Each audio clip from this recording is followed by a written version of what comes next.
Donald Trump has been telling Hispanic voters and African American voters for a week, what do you have to lose? Everything's so bad.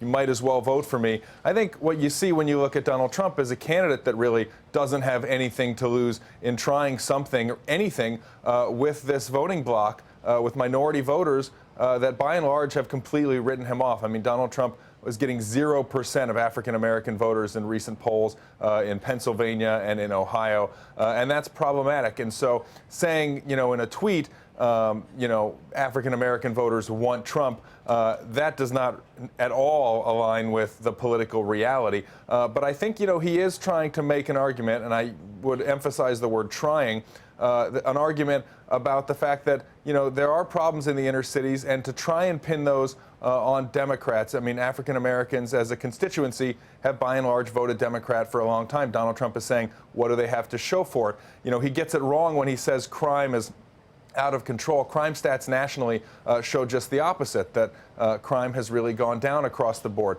He can point to, inner cities, Chicago especially, Detroit, where he's going to go this coming weekend, as places where there does remain a big problem, and in some cases a rise in gun violence, in murders and things like that he can point to. And the murder of Dwayne Wade's cousin was another example of that. I think the problem people had with that tweet really was that it was self-congratulatory, a little tone deaf, that he seemed to be taking a victory lap, as he did when he tweeted out something akin to "I told you so" after terror attacks in France and Florida earlier this year.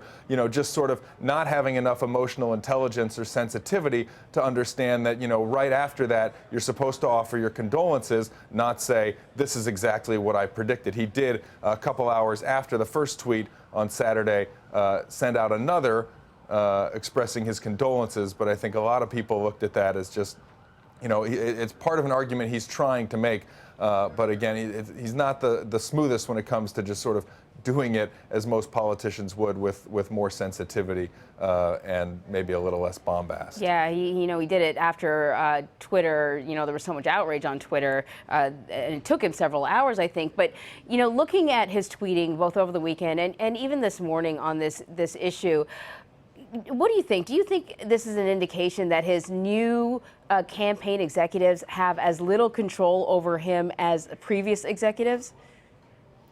Well, nobody's ever going to have full control over Donald Trump, and part of it is, he has to sort of maintain the same persona that he can't just stop being Donald Trump. He's not going to. This is a guy who's 70 years old. All those stories about, Trump changing, Trump pivoting. This is going to be the same guy, and he's going to express himself the way he has from the get-go. I think that, a lot of people have sort of pointed to different tweets and saying, well, you can tell which is actually Trump and which ones are written by his, campaign advisors, because the ones written by his campaign advisors seem a lot more sensitive and toned down.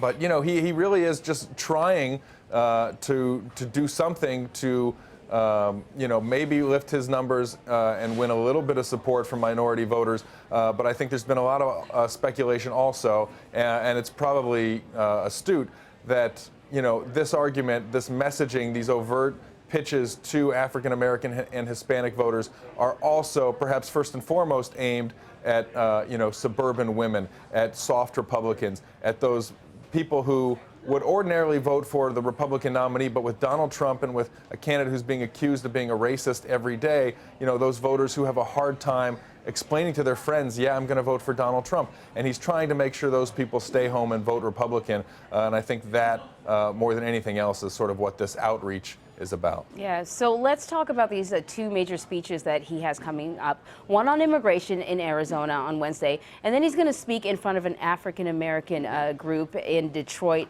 on Sunday.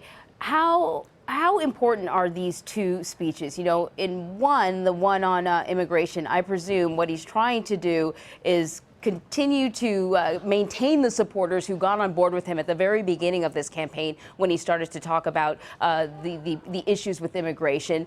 But, there's been a lot of talk about him softening his views on immigration. And then the other speech, I presume he's trying to appeal to maybe minorities, maybe some of the people that you spoke about, other people who typically would vote Republican but find it uncomfortable to vote for him. How important is it for him to nail these two speeches?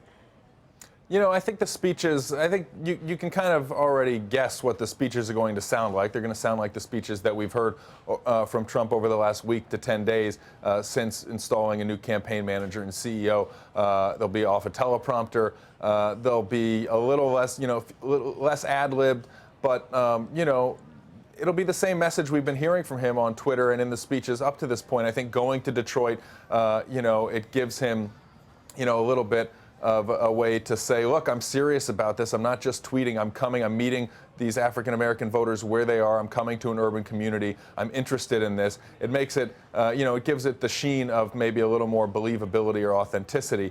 I think the immigration speech perhaps is more interesting because that is an issue that has completely defined him and his campaign from the get-go. It's what sparked, his rise in the Republican primaries when he started talking in very clear terms about no amnesty, about building a border wall, about the 11 million undocumented immigrants in this country, about them having to go. And so, at the 11th hour of his campaign, starting to muddle that position and say, well, we're going to have to prioritize. I mean, the honest truth is, deporting 11 million undocumented immigrants was never really something that could happen without, billions of dollars in expense.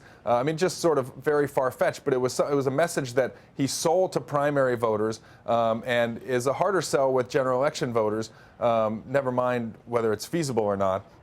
And so I think it's just, a very interesting box that Donald Trump is in right now because this is, one of the few areas where he's been clear about a policy position. And now to not be clear about it, I think he's trying to move closer to an acceptable general election position, a little softer edge position on this, not saying he's going to deport everybody, but it's a very difficult needle to thread here because he is so defined with this sort of far right position. Anything, any hedge, any movement towards the middle, he's essentially espousing the same positions that he criticized rivals, and criticized as amnesty earlier in the primary. So it doesn't make him look like someone who has a ton of conviction on this. I don't know that it's going to cost him too many of his, real sort of ardent supporters on the right, but I also don't know if it will be believable enough to really grow his support and broaden his support with general election voters, which is really the imperative. I feel like, a lot of his supporters that got on board with him in the very beginning, it was because of this immigration issue, and they've stuck Right. by him despite all sorts of outrageous other things that he has said. Because they believe that he feels the way they do on immigration. And if he wavers in any way, this may be the one topic that causes him to lose some of those core supporters. It could. I think that he's still out there saying we're going to build a wall. He's not completely abandoning his positions on this. But if you listen to the words he's saying, it isn't that far away from the Obama administration's position of, we are going to deport criminal undocumented immigrants. That's what Trump is saying now. There's going to have to be back taxes paid. There's going to have to be a process. That is not much of a departure from the Jeb Bush, Marco Rubio position. So it is a bit hypocritical. But that said, I don't know that it will cost him support. Donald Trump, we've seen from the beginning of his campaign how he has been really sort of a Rorschach test for voters, Republican voters and voters generally. Everyone kind of sees what they want to see in Trump. People can rationalize and forgive his flaws. If they want to vote for him, they can say, well, he's a little bit crazy, or he might, say things that go a little too far sometimes, and then fill in the blank with what they like about him. And I think Republican voters, people who have supported him, can do the exact same thing right now and can say, well, he's saying this now because he's trying to sort of win the election. But deep down, we think that he's serious about this and he's actually going to, deport undocumented immigrants or build the wall or whatever it is. It's fascinating when you muddle all of your policies so much. It does enable that sort of, view where people can just sort of decide what they want to think about him and then think it because, at some point or not, he said something they agree with. Right, and it makes it very difficult for opponents to criticize other than to criticize you on your lack of detail and specific policies. Political's Right. Eli Stokols, thank you so much, Eli. Thank you.